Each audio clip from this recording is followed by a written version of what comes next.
What is going on? It is Kyle Henderson of Bama Football on YouTube. Can I get a Roll Tide inside the comment box? I see we already got a fan funder checking in, and we got a Roll Tide there with $1.99 super chat. I appreciate you guys supporting the program right here on Bama Football on YouTube. You know, we have 112,000 subscribers, and I appreciate your consideration of becoming a fan funder.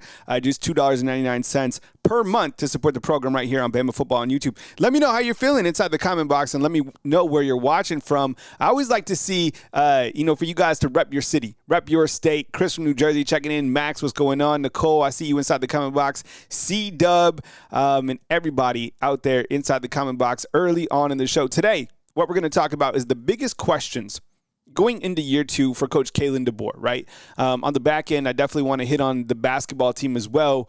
And we have C-Dub in here. It looks like an important statement right here that I'm going to read off. Hey, fam, I know it's been a while since I've been active. Kyle, I really want to thank you for your content and keeping my head level. Many times this past month, my father passed away on Friday night. All right, C-Dub, look, man, I got prayers for you, okay? I'm sorry that you are going through it. I am sorry that you're having to deal with that, but my prayers are for you to be able to handle this the best that you can, for you to be able to savor the moments that you had with your father, and, thoughts and prayers with your family during this time. All right. So C-Dub, we love you. We appreciate you, man. And keep on marching through, bro.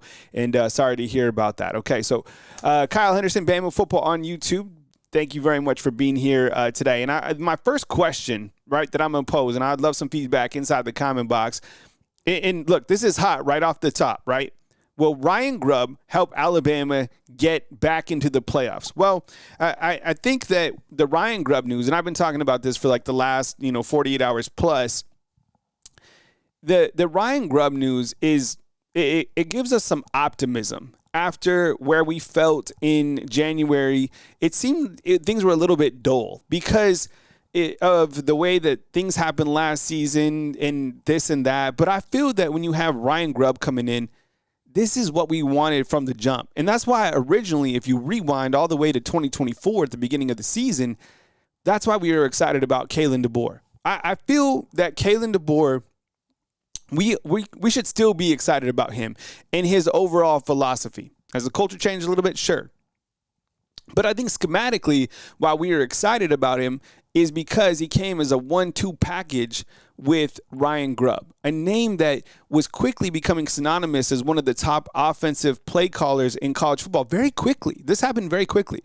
Like Steve Sarkisian, Lane Kiffin, right up there in terms of these offensive minds, but like slowly kind of stepping into that game is Ryan Grubb. Now, how do people feel about him this year? Well, I was reading some comments inside the comment box, and you guys brought up some really great points about Seattle's issues on their offensive line and lack of their running game contributed because they just didn't have the players to do that. I'm not a Seattle Seahawks fan. I did read the comments, and I think you guys did bring up some good points. And I think compounded on top of that is the fact that he did run the football in 2023 and in 2022 as the OC for Washington. So it gives me optimism going into this season. And where I think my biggest point of emphasis is I feel, and I saw the whole good cop, bad cop thing. I thought that was a good take, honestly. I'm sure you guys saw that interview as well. But I think he'll be able to be more creative where Nick Sheridan struggled.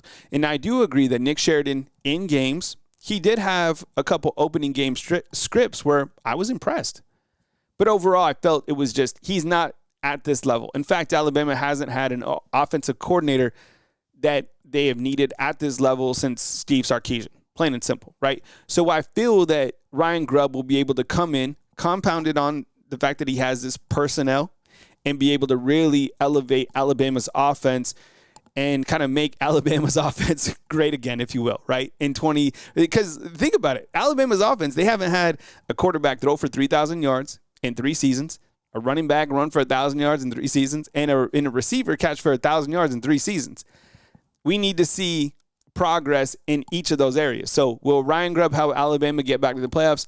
I don't know if he has that overall impact, but I think Ryan Grubb will help Alabama's offense get back on track. And he's going to be, look, hot take or not, and I'm sure this probably isn't a hot take. I think this is just fact. He's going to be Alabama's best offensive coordinator since 2020. That's a long time ago. 2020 is a long time ago, right? It's 2025. It's five seasons. Alabama's offensive coordinator hasn't been it. Ryan Grubb is it. And with the personnel returning and a new quarterback coming into this coming season, it is something to be excited about. I appreciate. Do you guys agree with that? Do you guys feel? Let me ask you inside the comment box. Do you feel, yes or no, thumbs up, or just type Y? Do you feel that Ryan Grubb, and this is an easy yes, do you think that he's the best offensive coordinator that Alabama's had since 2020? Type yes if you agree. All right. I certainly do. I'm going yes all the way.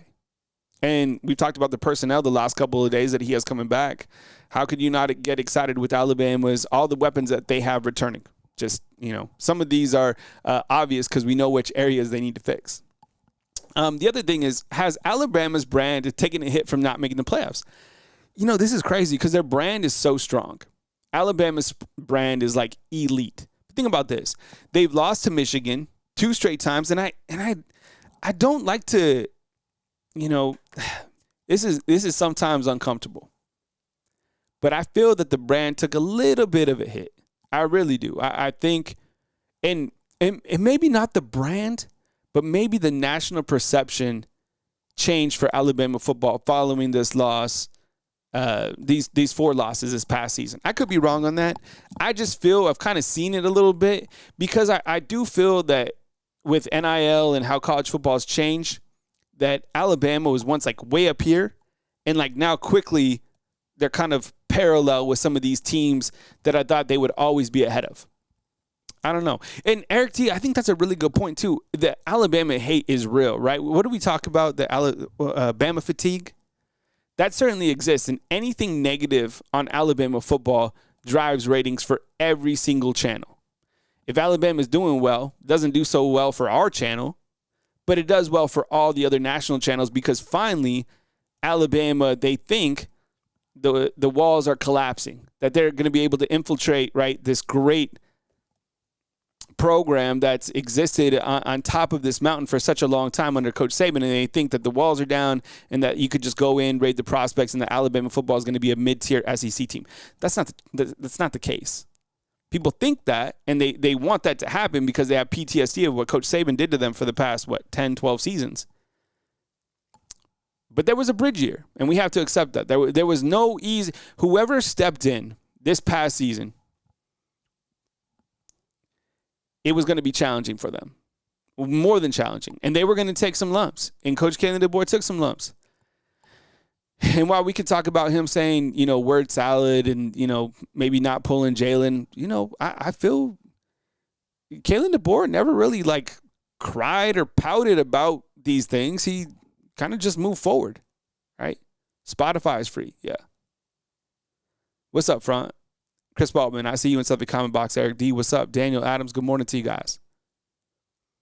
But so I'm going to say that the brand hasn't taken a hit. I just think the national perception, I think they're viewing Alabama as, dropping a couple spots from the top of the college football mountain.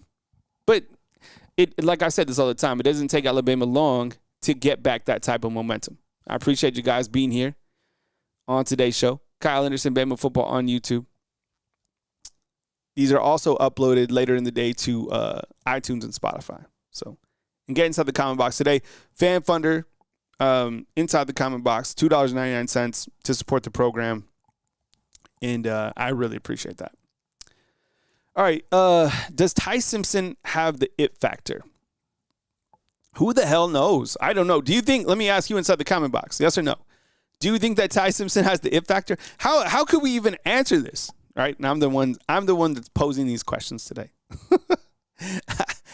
I don't know. Because we haven't had the opportunity to see him work the offense. So I don't think that this could be answered until the lights are on. And to be honest, I'm really excited about this first game of the season with Florida State. You never know. Now college football is kind of like the box of chocolates with these teams. You never know who you're going to get because of all these different elements that have been added to college football. Florida State has a new offensive coordinator. They have a new quarterback. They have some pretty good wide receivers coming in. I don't know. We don't know if he has the it factor. I'm hoping he does. It would be a great story because, number one, to be honest, I really like the kid's demeanor. I think we all do. Think about all Alabama's past quarterbacks. We've all liked how they have displayed themselves as ambassadors of the program. Some of these quarterbacks, I'm not going to name which quarterbacks, but some of these quarterbacks out there, a little bit immature and kind of turds, right? None of Alabama's quarterbacks have been turds.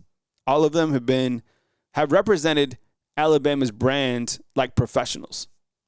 Ty Simpson as well. Ty Simpson hasn't complained. He hasn't gone to social media and cried. He hasn't been entitled. He didn't say anything last year. He barely got playing time. He didn't say anything. Coach Kalen Deboer talked about Ty Simpson recently during the Reese Senior Bowl and said he's working to control what he can control. And what Ty Simpson can control right now is building continuity with his teammates. And you see he's doing that by taking these guys hunting, right? I like that. Ty Simpson, that's what's up. And he can control working with his wide receivers. Now, I would imagine that the fourth quarter program has started or it's already kind of in action. If you follow Alabama's social media channels, you'll see that coming probably soon. And if we see any, photos, we'll bring that here and we'll talk about them. I'm sure you guys already follow Alabama's social media account. And just like Keelan Russell, what can he control? Well, he's already here. He can start diving into this playbook. They can start working with Ryan Grubb. Same thing with Austin Mack. I'm hoping that Keelan Russell puts on more weight, as we've spoke about many different times. Daniel Adams, I didn't see that article on, is that TDA Touchdown Alabama? I didn't see it. I'll check it out. All these, sometimes I forget, you have like the On Threes, the Bama Online, you have Tide Illustrated, you have 24/7 Bama. TDA Touchdown Alabama has been around for a long time. Yeah. I met the guys a couple times. Good guys. All those guys. Who was the last true freshman that started at Alabama? Okay, so I had a question for you guys. So I know Tua came in and he helped Alabama win the Natty, right? In the second half of that game.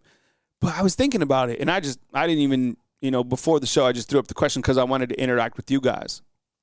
But who was the last true freshman quarterback to really lead Alabama's football team? Do we know this? And the reason I'm asking this is because I think you do have a quarterback battle going into the season. I would hope. Competition makes everything better, right? But who is like a true freshman? Do we have one? Did Jalen as a true freshman? I thought he led the team his redshirt freshman year. But was he a true freshman when he led the team? Because that's not that long ago. Hint, it wasn't Blake Barnett. Who you guys pulling for in the Super Bowl? Are we watching the Super Bowl? I'm watching the Super Bowl. Is it Kendrick Lamar at halftime? I think we got Kendrick Lamar at halftime. The halftime show is the audio. Someone saying the audio's coming out. Todd Tipton, what's up, man? Saying it was Jalen. The audio should be fine.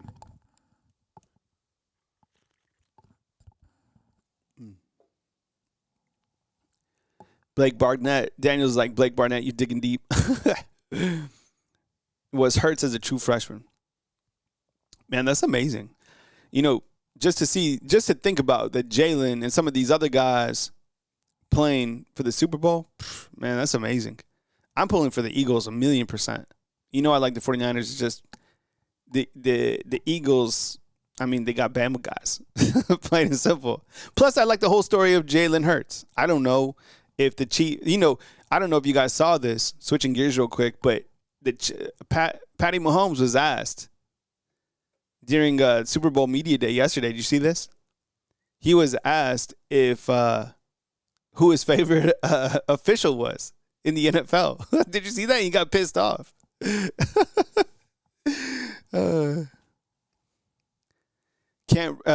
Chris from New Jersey is saying can't root for either, may actually watch the commercials. Yeah, the commercials are always solid. Some years are better than others. I'm trying to think. The Doritos always does a really good job with its commercials. All right, so I guess we're going to Jalen Hurts as the last quarterback start. Thanks. All right. How about this one? Most dangerous unit on Alabama's offense. Wide receivers or running backs. I just put two units. When I talk about units, it's like the quarterback is a unit, wide receiver is a unit, running backs unit, tight ends, offensive line.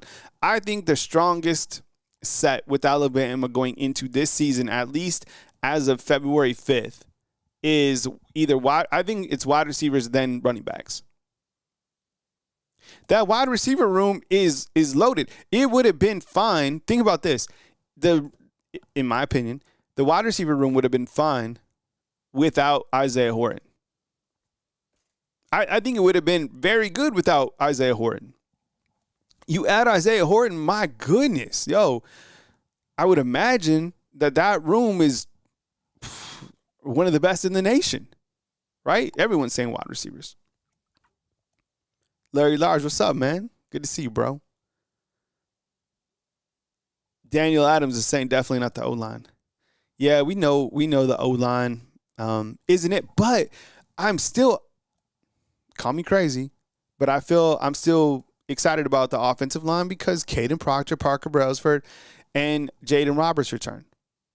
Think about this. What if Jaden Roberts was to leave? Or what if Caden Proctor? Then you don't know who the hell is going to be the tackle on this side or that side. C-Dub is asking the strongest unit on defense. That's probably a better question. I would probably say, yeah, Todd. Todd is saying linebacker. I was going to say secondary, but Todd has me thinking, okay, because you have a healthy Deontay Lawson, Justin Jefferson, Nakai Hill-Green, right? Caden Jones. But at secondary, you return Damani and Zabian. Each were starters. Cam, I'm thinking Cam. Someone got mad yesterday. I don't know if they got mad, but they said that they wanted to stop calling that additional corner spot Husky. I think that's what they refer it as. I didn't come up with that. What could we call it other than Husky? You can't call it elephant, right? I don't know what you would call something other than Husky. But then you have Keon Sabb and Bray Hubbard. How are we feeling about Keon Sabb? Not a lot of people like, every time I mention Keon Sabb, no one really says anything. He was pretty good in the first game. Second game, he was okay. The Tennessee game, he played on like a fractured leg or whatever. I don't know. And I said yesterday that the defense is returning 10 guys, 10 starters. And someone also got kind of mad at that. They're like, no, we don't. My reasoning for that was all of those guys started at one point or another. Whether you start at the beginning of the year or at the end of the year, you're still a starter. Like Bray Hubbard returning, don't you see him as a starter? Dude started at the back end of the season. Justin Jefferson started the back end of the season. See, when I say Hubbard, that gets the ratings pumping. But no one has even said anything about Sabb. Okay, let me ask you this. Put you like on the spot. How you feeling about Sabb returning on a scale of 1 to 10? Your excitement level for Sabb. I'm gonna say like 7. Is that too high? I think Sabb's good. I think towards the end of before he got hurt, he was kind of trending the opposite way. But a lot of the defense was kind of trending up and down at different points of the year. I like Sabb. Sabb and Bray Hubbard, I think, are good. And then the guys behind him, whether that's like a Zay Mincy. Damn, see, Daniel Adams coming in with the 8. Drake Kirkpatrick Jr., if you want to feel old, he's going to start at some point here. Ivan Taylor. Yeah, Chris Waltman's like, Sabb was toasted against Georgia. I know. I think I said this, a couple days ago. I did see Sabb. I was rewatching some footage for that Georgia game, and I saw Sabb there was like a Georgia wide receiver like 10 yards down the field. So I don't know. I mean, definitely wide receivers. And then I think from the offensive side too, running backs are the running backs here are so talented. I showed that picture the other day of Daniel Hill. He looks the part, is the part, but Jam Miller is the guy. Someday, somehow, some way, Jam Miller will get his flowers. and we'll be hyping up Jam Miller. I think we talk about him enough here, but I don't think the national scene talks about Jam Miller enough or really understands still after 2 seasons how good he is. I don't think they utilized him, and that was something I felt was directly, like if I wanted to point a finger on Nick Sheridan, I would say that you didn't utilize Jam Miller enough. I feel that Jam Miller was underutilized this last season as a starter. And behind him, you know, I would imagine it's Richard Young.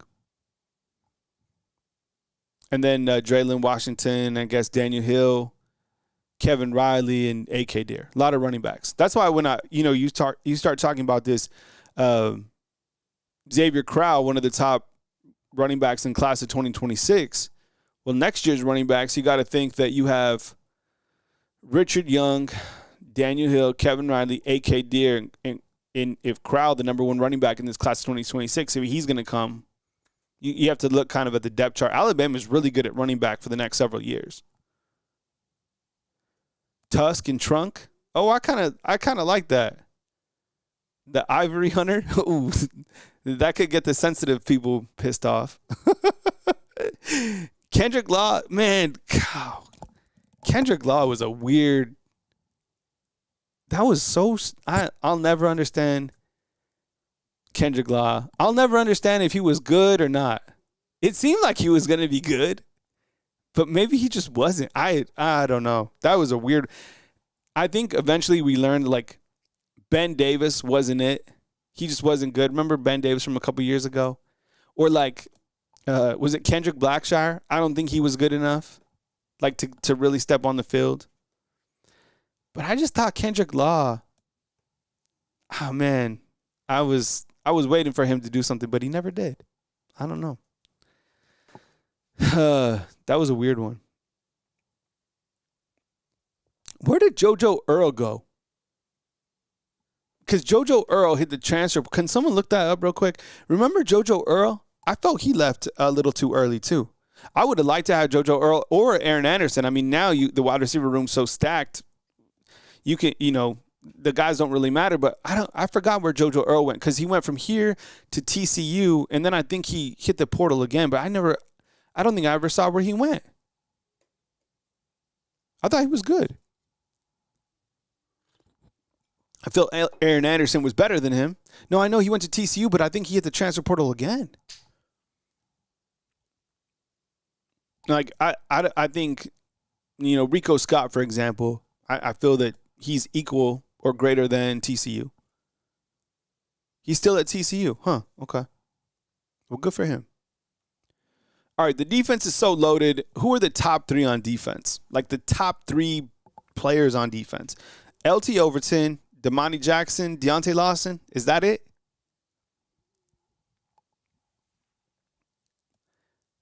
I mean, a sleeper pick could be Quay Rusaw. Yo, Quay is so good. I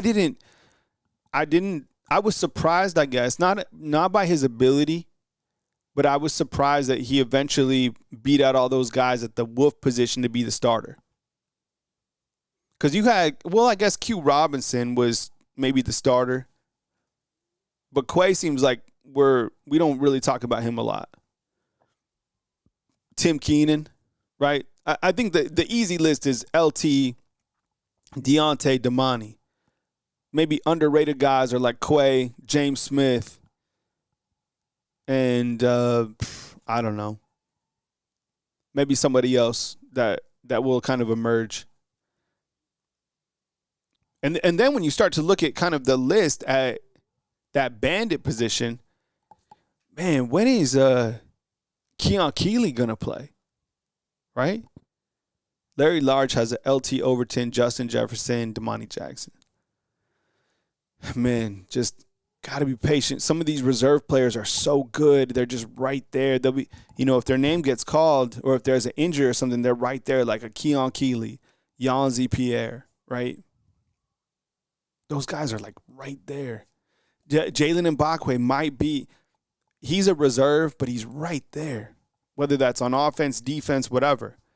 They might not technically be starters, but I always remember this. Coach Saban said, look, at this level, it's not like high school football. There's just not 11 starters on offense, 11 starters on defense. He's like, based on packages, personnel, schematics, there's different starters for those different positions, which made perfect sense to me. It was like, no way Alabama just has 11 starters. They have like 16, 17, depending on packages, right? You know, Todd, I would probably agree with you on that. I think that there's going to be guys to hit this next transfer portal window, unfortunately, and I would imagine that if one of them is going to, it would probably be Keon. I have no intel, no insight. That's just kind of my thought, because you look at the bandit position, you got LT Overton, Jordan Nod, who's really good. You got Keon Keeley, and you got Kelby Collins. There's a lot of guys. Oh, and don't you have there's another guy too. But out of those guys, there's a lot of competition right there. Daniel Adams is like, who hits the portal first? I think there's going to be guys hit the portal for sure. But Alabama, remember, Kalen Deboer did work in the spring transfer portal. Some of your best guys, or the best guys, I guess, because that was his only transfer portal that he worked with. All those guys that he brought in, we've kind of debated this a couple different times. But I feel that the transfer portals that he got in the springtime were good. Parker Brailsford, starter. Jeremy Bernard, starter. Graham Nicholson, starter. Keon Sabb, starter. Josh Cuevas, reserve, but was good, right? I still list Caden Proctor as starter. That makes people mad. He was somewhere else, and he came back. Damani Jackson was a transfer, but he was under Coach Saban. That's why I don't list him with that. All right. Oh, this is good. Who are this year's sleeper players? Let's start on the offensive side. Are we sleeping on Austin Mack? I'm serious. I kind of feel like we are.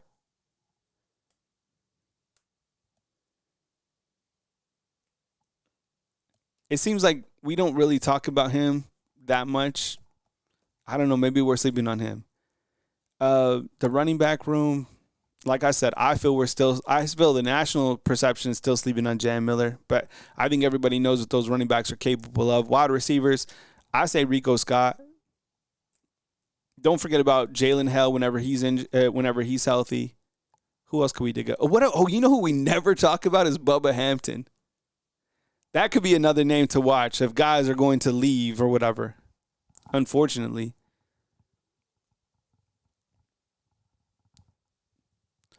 Well, yeah, so C-Dub, Austin Mack has one touchdown. He's played in, in one game, 2 games? He threw a touchdown pass. Ty Simpson hasn't thrown a touchdown pass just because of, schematics, not because of, he's not good or anything. It's just the situations that he's been in. He almost threw a touchdown pass against Mercer when he shook out of that sack and threw the ball downfield to Josh Cuevas, and then Cuevas got stopped at the 2-yard line. But now I don't know, I'd have to double check if he's thrown a touchdown in the spring game. Ty's had really good spring games. Okay, so for sleeper players, Max is saying NyQuil. No, Ben trades out of here. Okay. Chris from New Jersey saying Ty. Jalen Hell and Richard Young. Okay, I like that. Formby and Young. Oh, Formby? Man. It will be amazing if Formby has a good season. Not because I'm be surprised by his abilities, but just being able to turn around, block out the noise of people that have said negative things about him, work on your craft, get better, right? Larry Large has it. Latier Brooks, Richard Young, and Michael Carroll. All right, going with some younger guys. That wide receiver room was going to be – I can't wait to see footage of those guys in action. Hey, Antonio, it's all good, man. Work is work. It's Wednesday, February 5th, man. Get your work in. It's all good. Rocketown, that was an amazing play by Ty Simpson. And does everybody remember this play? Ty Simpson against Mercer. He gets in the game. I can't remember how they were able to get to him. If it was the right tackle or interior pressure. He kind of like ducked out. He like chops his feet, right? Sets his feet, and then just bombs it downfield. Josh Cuevas goes up, catches it. It was such a great play. Awareness, ability, eyes downfield, deep ball, completion. Those are the things that you want to see from your starting quarterback, right? How about Zay Mincy as a sleeper player? Could he potentially push like maybe like a Keon Sabb down the road?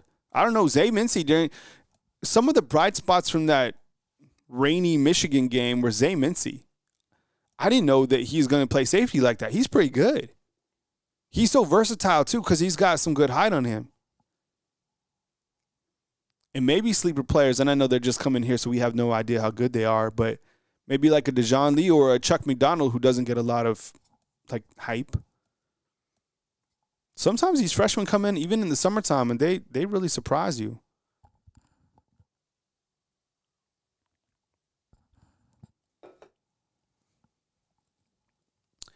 Who will be this year's captains? Who are we looking at for captains this year? Okay, you got how do we feel about the captains wearing the C during the season? I didn't have an issue with it. I liked it. Some people didn't. They were like, you can't give the C patches until the end of the season. I don't know. It didn't really bother me much.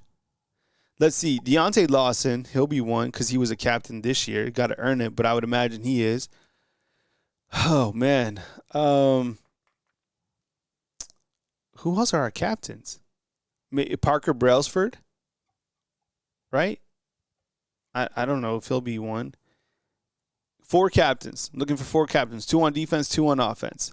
Deontay Lawson, Parker Brailsford, or Caden Proctor. Maybe Caden Proctor. I don't know. I don't know if they'll give it to like Ty unless they name him like the direct starter. And I don't know if you can put him the starter and make him a captain if somehow I don't know. Is Ryan Williams ready to be a captain right now? That's why I'm saying Brailsford. Maybe Bernard. Could it be Bernard maybe? 2 guys in from Washington as now captains. And then on the defensive side, how about Lawson and how about LT? Right? LT or Damani? And the reason I ask you this is because maybe Jam. But let's just say somehow, some way, it was Deontay Lawson, Parker Brailsford, Jeremy Bernard, and LT Overton, right? 3 out of those 4 captains would be transfers from other schools, not part of the whole Saban ecosystem. I've shown you guys before that we're starting to get away from like Saban guys. John in Florida, what's up, man? Appreciate you being here. Is Grubb's wife coming to Tuscaloosa too? I'd imagine.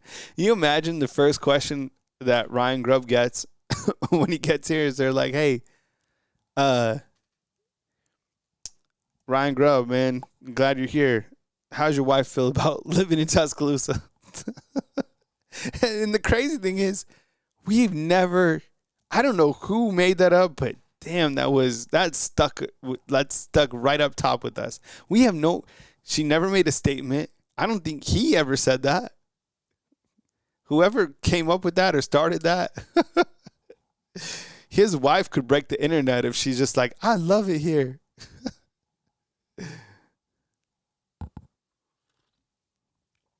Ben Maderi, what's up? See you inside the comment box. Marcus just got out of philosophy class. That's what's up, man. You ever read Plato's Republic? Who's read Plato's Republic besides me? I like philosophy. There's one of the things Plato's talking about, basically getting, as you get older, it's the way he frames it, it's a blessing. And he says that so many people are trying to stay young and like looking for all these like potions and creams to like keep their youth. But the real beauty is being able to get older, because the older that you get, the more you obtain wisdom, which is really like high value in life. I don't know. Check it out.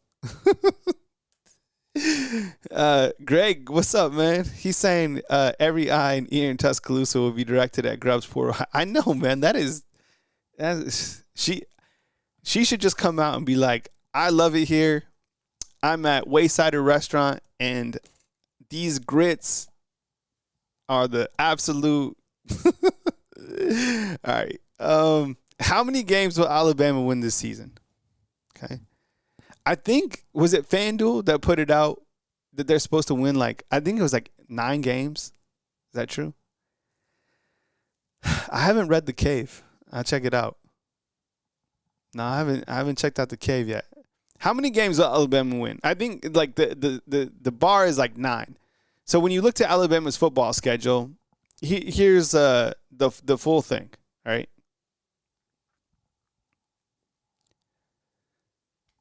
These grits are hidden. Yo, Waysider is so good. Yeah, I think it was 8.5, wasn't it, Max, that FanDuel hit? Well, here's their schedule. God bless, that first game is so important against these Seminoles. I wonder what Florida State's thinking. I wonder if Florida State, how they view Bama. I need to go over to War Chant and look at what they're saying. They're a very optimistic fan base, even despite what they went through. I want to see what they're thinking. If they're like, yo, we're gonna run through these dudes, they're not the same Bama. I don't know. That's a huge first game. I wonder what Gus Malzahn is saying too. I forget he's the OC.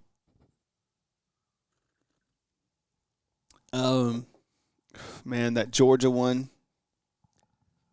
Say what you want. Bama's won the last 9 out of 10.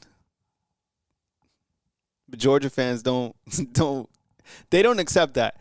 To Georgia fans, they've won the last 9 out of 10. It's the weirdest thing with that fan base.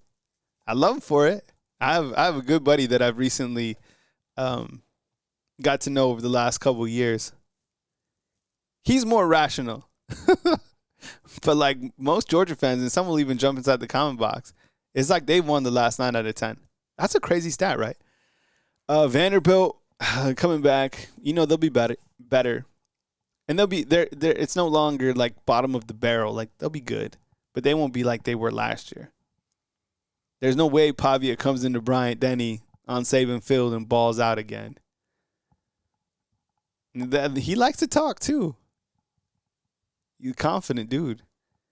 Missouri, I haven't really looked at what Missouri's coming back with. I think they got a transfer quarterback, if I'm not mistaken. I've been at that stadium before in Columbia. Then you got Tennessee. That'll be challenging. So let's see. Florida State win. Monroe win. Wisconsin win 3-0. Georgia, let's say coin flip, 4-0. They win a big. If they win on the road at Georgia, hang on tight. That might catapult this team to do some major damage. The thing is, they just have to win a lot of games to be able to make the playoffs, because the committee isn't going to give any teams in the SEC slack. They want you to win volume. A lot of people saying 10. Love Bama to Chris from New Jersey saying 10. Eric D saying 11. Marcus is saying, I feel that Alabama's schedule last season was more challenging than this Someone brought up a good point too. They're like, we don't even know how good these teams are going to be because we haven't seen what type of additions have been made from the spring transfer portal window, which is fair. You have a lot of quarterbacks that are familiar coming back though. LSU at home, Oklahoma at home, Eastern Illinois. So you can gain some really good momentum in November, going into the back end of the haunted barn, right? I don't know. The 8.5 or whatever, I'm sure a lot of people took that. Here's Alabama's basketball schedule here coming up. February is about to get, it's already been exciting, but this February, look at this schedule here coming up. Look at this gauntlet for Alabama starting February Right now, Arkansas, and I think they're going to stay on the road and then go play Texas. Okay, so you got 2 road games. Then you have Auburn at home. You take on 15 Missouri, 14 Kentucky, 22 Mississippi State. That Mississippi State team's really good. Tennessee. Look at this schedule. Look at this February 15th through March 8th. This is harder. Look, hear me out, okay? This schedule right here, starting February 15th, this is probably harder than the actual March Madness tournament. Am I wrong on that? This is exactly what it is. Except you would look, but instead you would be playing like a number 1 seed to start the bracket. Look, Auburn, Missouri, Kentucky. This is harder than the whole tournament. Shit. Could you imagine if they run the table? I don't know I don't think they'll run the table. They have to lose a game or 2 here on this schedule. Maybe to Tennessee and maybe at Auburn. I don't know. But that right there, what you're seeing, is harder than the actual bracket. Daniel Adams is saying what we already knew, is that Ty Haywood officially committed to Michigan. And none of us were surprised by that. It was kind of surprising that he made an announcement that he decommitted. We knew as soon as our favorite recruiting reporters were we don't expect him in this class. We already knew what was going to happen. Yeah, I saw it came up on my feed too, Ty Haywood. And good for Michigan. I was excited about Ty Haywood just because he was a tackle. I don't know if he ended up being a 5-star or a 4-star, but we need tackles here at Alabama, so that's why I wanted him to come in here. But they'll be fine. Michigan, Bryce Underwood, Ty Haywood, they're paying. They are paying to get top-level players there. That still exists right now. And come July 1, the House vs. NCAA, that's going to set a whole new tone for college athletics. When the universities can start paying these players, that's also going to be interesting to see what teams can continue to stay top level from that. That'll all come back to coaching. Back to basketball. Yes or no, do you think this team, he's a 4-star, thank you. Do you think Alabama will drop a game between February 15th and March 8th? I guess it doesn't necessarily matter. They're not going to lose, any of their luster. And then think about this too. After this stretch, then they have to play in the SEC tournament. They're going to be so battle tested because the front end of their basketball season was crazy. The thing that'll keep Alabama basketball alive is the fact that they have so much depth. And they have a lot of different combinations of guys that can come in and win you games. So I'm excited. Get ready. Remember when they used to say buckle up? I don't know who they don't necessarily say that anymore. But they used to say buckle up. But this is a buckle up point. February 15th with Auburn. Oof. Can't overlook these 2, though. Arkansas and Texas. That's a Saturday and then Tuesday. All right. Well, I appreciate you guys rocking with me today on this Wednesday show. This was fan funders inside the comment box. So how that works is if you want to become a fan funder or a fan sponsor of my show, it's just $2.99 per month to do that. I'm a content creator, and I appreciate your consideration in doing that. Free to watch, clearly, but not free to produce. This is how I get by. So January and February can be a little slow content-wise, for content creators. So be sure and support your content creators out there on other platforms. I know there's a lot of people covering Alabama football and basketball or other sports in general, and I'm sure you guys are supporting them. Please do. They have some really great content, and I am really excited to see the continued growth of a lot of these smaller channels and bigger channels as they get even bigger. It's great to see because a lot of people are absolutely doing work on YouTube, and love to see it. I appreciate you guys being here. Look for these on Spotify, on YouTube. Marcus is, I just got a commercial during your live stream. That's part of it. But thanks for watching. I appreciate you. Appreciate you guys. Stay positive. Stay blessed. Enjoy this beautiful thing called life. And as news happens, please think Bama football on YouTube and drop a like on this video. Coming to you from beautiful Tuscaloosa, Alabama on February 5th, Kyle Henderson of Bama football on YouTube. Love you, fam. See you next show.